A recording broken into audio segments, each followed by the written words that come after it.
I'm back. Mr. Clarke's back. Time to take a look at 1805, victory for the Allies. You can see some of the celebratory images on the screen there, defeating the Nazis, a triumph of courage, military strategy, and endurance. Some of the key objectives that we'll be looking at in this particular section. We'll understand the reasons for the final defeat of the Nazis. We'll see how the Allies began to push back the Japanese in the Pacific. We'll look at how dropping the atomic bombs not only ended the war, but really kind of transformed and revolutionized warfare forever. We'll look at the aftermath of World War II and the founding of the United Nations. Question 1 is based on the imagery you see on the screen here. So we look at the image on the left side here. These are American troops. On the right side here, these are Soviet or Russian forces. So looking at the photograph of the soldiers at the Elbe River, what is significance about the shaking of hands by American and Soviet soldiers at this point in the war? The American and Soviet soldiers shaking hands symbolizes that the Allies had made their way from the west after pushing from Normandy into Germany, and the Soviets had moved from the east westward towards Germany. So basically there was a vice with the Russians coming in from the Eastern Front, moving in a westerly direction, the United States coming from the Western Front and moving east. Eventually they squashed Germany. 2, look at the situation in Germany in March of 1945. Well, you can probably speculate yourself. Things are not in great shape for the Germans as we're beginning to push forward. The Allies had crossed the Rhine River and entered West Germany. Soviet forces had crossed into East Germany and had made it all the way to Berlin. With the Allies closing in for both directions, it seemed as if for the Germans, all hope was lost. Unfortunately for the United States and even the world, because Franklin Roosevelt quite obviously is a heroic figure in this period of time in history. He died of natural causes in April of 1945. So he died of a cerebral hemorrhage. Vice President Harry S. Truman took over as president.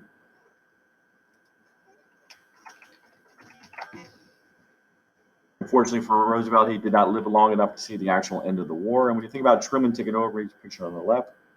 Truman was really not that experienced of a politician. He was a one-term senator from Missouri, meaning he'd only been in the Senate for elected once, in there for less than 6 years, when Franklin Roosevelt basically grabbed him out of obscurity and made him his vice presidential running mate in 1944. And Truman was really not even in the loop. Roosevelt kind of picked him just to kind of balance out the ticket, get somebody who was thought to be a courageous figure. Truman had exposed some of the corruption in the defense industries and actually was able to find a flaw in one of our aircrafts that were being used by the Air Force. So in many ways, he saved money and lives. And he became the new president with very little experience. He'd only been vice president for about 100 days or so when he became president. 4, what did Adolf Hitler see happen to his friend and ally Benito Mussolini in Italy? Well, as Italy is seeing the war collapse around them, and they began to blame Mussolini for some of their troubles, they basically had a group of Italian resistance fighters or a mob of partisans. They grabbed Mussolini and some of his closest allies, his mistress. They were hanged, and after they were hanged and killed, they took their bodies and they strung them up, as you can see in the imageries on the left and the right there. Eventually, his body, as well as his mistress and some of his supporters, were pulled down, and they were dragged through the streets, and allowed for citizens there, that mob, to kick, spit on, and degrade his body. Adolf Hitler obviously was watching what was happening in Mussolini. On April 30th, 1945, in order to avoid the same fate as Mussolini, Adolf Hitler gathered in his bunker in Berlin. He gathered his longtime girlfriend, Eva Braun. They actually got married just before both of them committed suicide. First his new wife, Eva Braun, and then Hitler himself. And he instructed his loyalists to burn down the compound so that his body would not be found.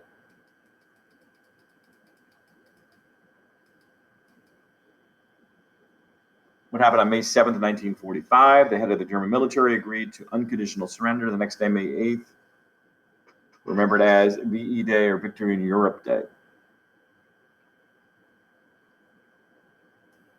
I think it's the 7th.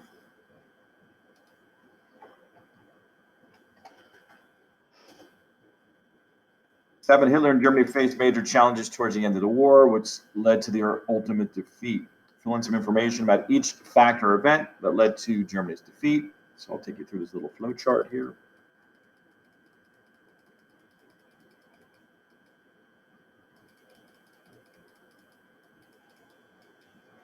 Okay, so the Battle of Stalingrad, German troops faced fierce resistance as well as the bitter cold and shortages or shortages of food and ammunition.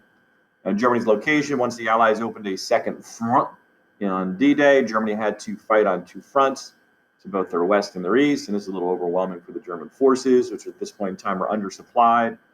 The United States, too, was carpet bombing or just kind of hammering at the German industrial cities to try and prevent their ability to produce additional weapons and supplies for the war. Once the German industrial centers are destroyed and the United States continues to produce and the United States is not being hit on the home front, the United States is able to outproduce the Germans and the Axis powers, and as a result, ultimately the war is going to fall to the Allies' favor.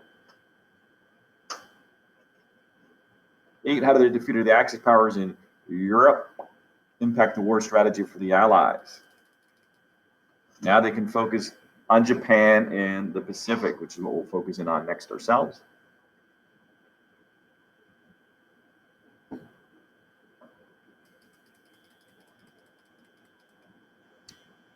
9, where did the Japanese move their forces after the Pearl Harbor attack? So we're kind of taking a step back. Obviously, shortly after the Pearl Harbor attack, it was late 1941. So we're really going to look at the totality of the Pacific Front as we move from a previous period of time. Obviously, World War II in Europe ends in 1945. So we're taking a half step back here into the origins of American involvement in the Pacific.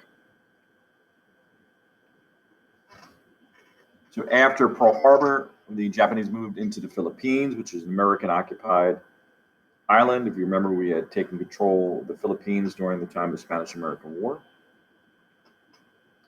The United States troops were under the command of Douglas MacArthur. MacArthur is one of the better generals in American history.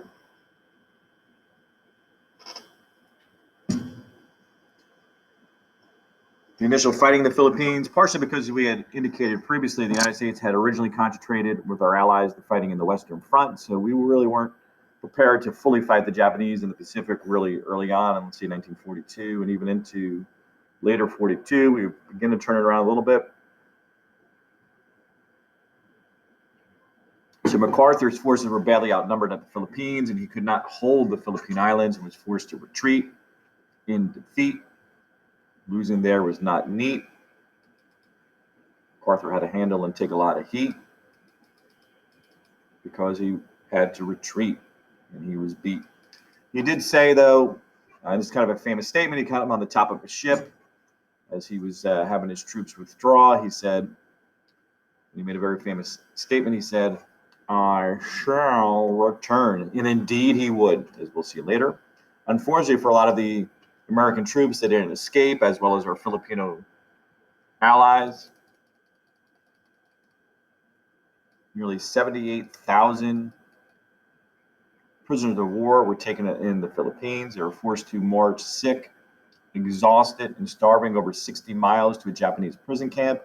Hundreds of U.S. and 10,000 Filipino soldiers died along the way. It was one of the more horrific events in World War II. So basically, they're captured and This is the Bataan Peninsula, so they're being forced to march very long distance to Camp O'Donnell. You can see here they're under bayonet point here. People are collapsing along the walk. The Japanese would just as easily kill you right there or leave you on the side. 13, why was the victory at Guadalcanal in the Pacific an impactful battle? It was the beginning of an offensive known as island hopping. Island hopping was a strategy the Americans used to secure one island in the Pacific and then move on to the next. They attacked certain designated islands, kind of making a path towards their broad goal of attacking mainland Japan.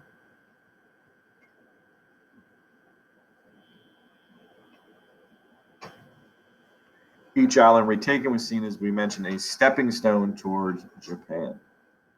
14 military operations in the Pacific Front or theater were based on Allied collaboration, but operations were commanded by the United States Navy, Army, and Air Force. How did each contribute ultimately to the defeat of Japan? The United States Navy was led by Admiral Chester Nimitz, who helped to push and surround eventually Japan with ships. The Air Force was bombarding and hitting Japan on a nightly basis, and ultimately the Air Force would deliver the 2 atomic bombs that would ultimately end the war. The Army and the Marines, they were island hopping from one island to the next and fighting courageously and sometimes hand-to-hand combat on the islands. Great Britain helped to battle in certain areas too, including Burma and Malaya. Moving on to 15, what was happening in the Pacific Front by mid-1945, as now we're getting into a further on period of time in the war. Douglas MacArthur indeed returned and retook control of the Philippine Islands. Most of the Japanese Navy and Air Force had been destroyed. So the Japanese are really getting into desperation mode at this point in time. Despite this desperation, the Japanese still had more than 2 million troops on mainland Japan set to hunker down and defend their island. As the United States forces devastated the Japanese, what desperate Japanese tactic did they use? Hopefully you've heard of and are familiar with kamikaze pilots. With this never surrender, fight to the death attitude, the Japanese began using kamikaze pilots to inflict damage on U.S. forces. Kamikazes were suicide bombers. So after they emptied their ordnance or their bombs, they would then use the plane as a bomb itself and crash it into a target, inflicting damage on American ships and killing American sailors and soldiers.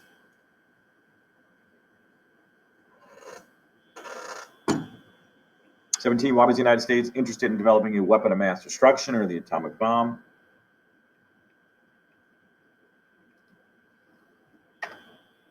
If the war ended sooner by the use of one weapon, then fewer Allied lives would be lost in the invasion of Japan.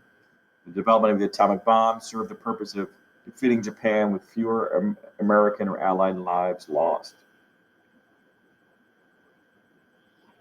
The Manhattan Project was set up by Franklin Roosevelt in 1942. It was a top secret plan. So the Manhattan Project is the code name for the atomic bomb.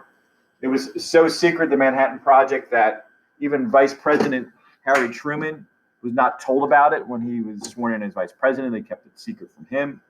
It was kind of like very few in the government even knew about it, because the fear was if the Axis powers could steal the secrets, they can maybe develop the bomb more quickly than us. So it was secretly tested and developed without any real outside knowledge.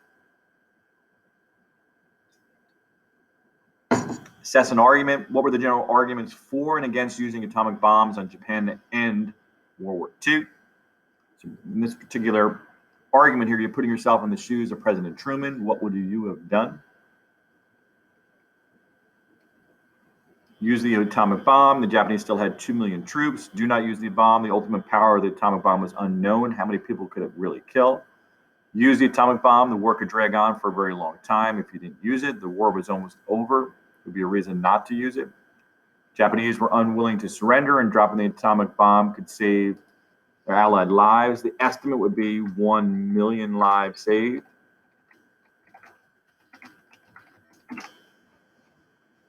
Major battles in Europe had been won through conventional methods. The Japanese Air Force had been destroyed, and they were going to surrender sooner rather than later. Would be a reason not to use it.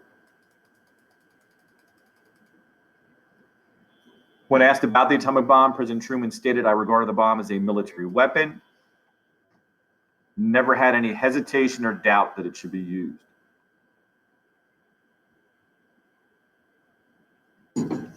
21. What ultimatum did Allies issue Japan on July 26, 1945? Surrender prior to August 3rd or face prompt and utter destruction. Basically, they gave them a little over a week to kind of figure it out. Japan obviously ignored the ultimatum. And then on precisely 8:15 a.m. on August 6, 1945, a B-29 bomber named the Enola Gay dropped an atomic bomb on Hiroshima, the site of numerous war plants and a major assembly point for convoys. It was believed that Japan's will to go on would be weak after the bombing of Hiroshima. What were the results of the dropping the bomb on Hiroshima?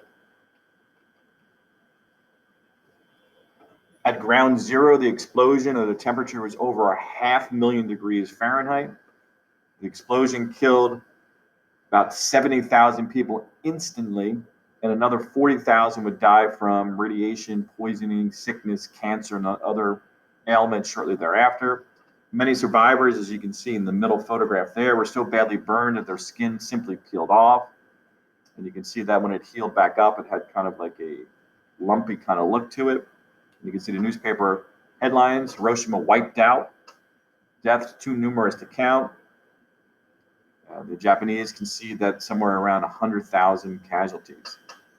You can see the photographic images on the far right, which is kind of interesting. Hiroshima before and after the bombing.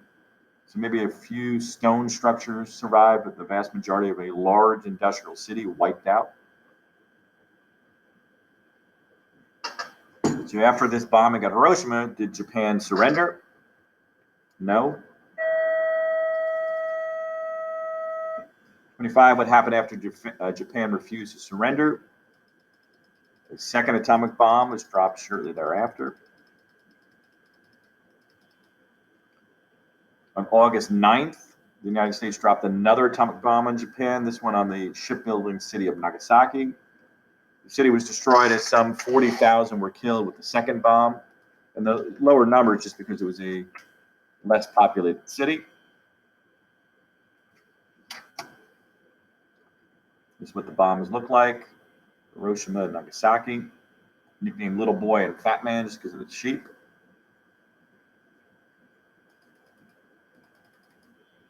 What did Japan finally do after the bombing of Nagasaki? They agreed to surrender and formally signed an armistice on September 2nd, 1945. Looking at the aftermath of the war, kind of disturbing data. Over 50 million people died, 12 million of which were killed in the German concentration camps, 20 million Soviet civilians died, 10 million Chinese civilians died, and 400,000 Americans died. When you look at some of the cities in the aftermath of the war, cities like Stalingrad, Warsaw, Berlin, some of the biggest cities in the world. Although atomic bombs were not used there, these cities were completely destroyed and didn't look much different than the photographic image that we had seen of Hiroshima, completely flattened. 29. What financial costs do you think the Axis should have been responsible for, and why? A lot of people believe that the Axis powers, which were the instigators of the war, should pay the Allied countries for the destruction of their communities, industry, and the cost of military equipment used by the Allies to fight the war. We do know, however, the reparations, where the Germans basically had to pay the bills after World War I, didn't really work out for the world communities. That bred resentment. So they actually did not impose reparations after World War II. 30. The atrocities of the Nazis during this period of time with the death camps became better known as they liberated and freed Germany. Why do you believe it took an Allied military victory to stop the Nazis? Why didn't the German people end the Nazis' reign of terror? A lot of historians kind of reflect back as to why things turned out the way they did. The reason why the Germans cooperated with Hitler, many Germans agreed with Hitler and his plans to make Germany great and powerful, while others likely believed that Hitler and the Nazis were too powerful to oppose, and to oppose them was useless. 31, after winning World War II, the Allies wanted to ensure the Axis countries would not threaten peace once again. Make a list of the steps the Allies took to guard against a rebirth of Axis aggression.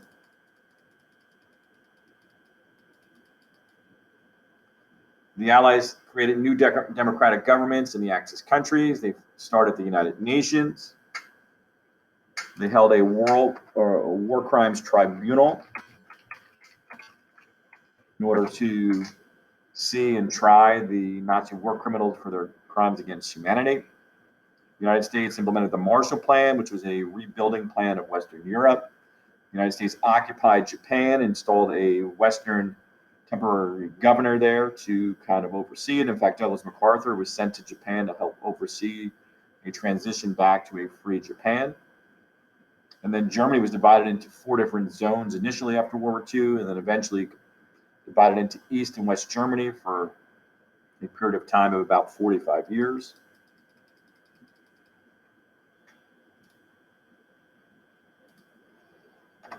Next, we'll look at the UN in a little more detail. This is the image of the UN here. I'm just making it a little smaller. 332, why was the United Nations created? When there was already an organization, the League of Nations. But the League of Nations, which was created after World War I to prevent aggression, was unable to prevent World War II, so therefore they disbanded that and they started fresh.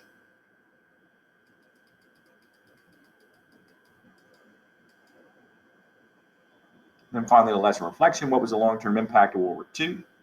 The United States emerged again here as the strongest military and economic power in the world. The Soviet Union emerged as our chief rival, communism versus democracy and capitalism.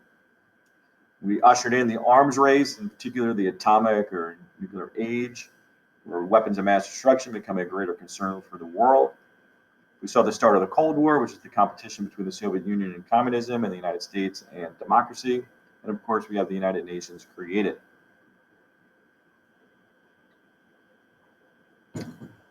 Hopefully you enjoyed our latest discussion here and the actual wrap up and end of World War II. And until next time, Mr. Clarke is out.